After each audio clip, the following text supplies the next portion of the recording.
A colleague of mine, Dr. Scott Miller, a solution-focused guru of international acclaim, tells a story of a couple who was sent to him by a judge who refused to grant the couple a divorce until they went to see Dr. Miller for just one session.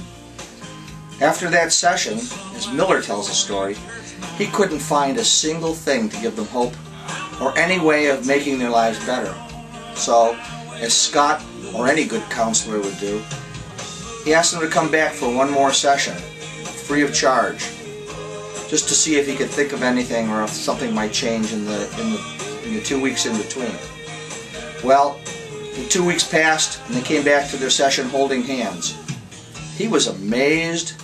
What happened, he asked. And then they told him about deciding to go to their old high school reunion anyway, just as they had planned. And when they went there, they hooked up with a couple who'd been good friends of theirs while they were in high school. They went to dinner together later on and invited them to come back to their home. You know, after a few drinks and great conversation, they insisted, like good people, that they should stay the night rather than drive home.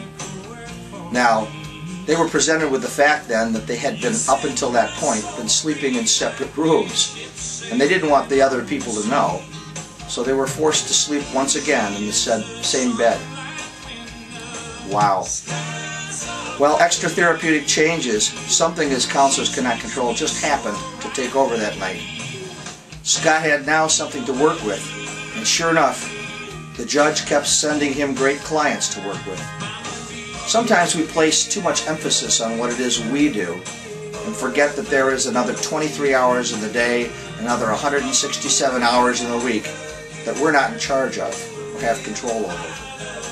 Extra therapeutic change can happen all the time. It's interesting.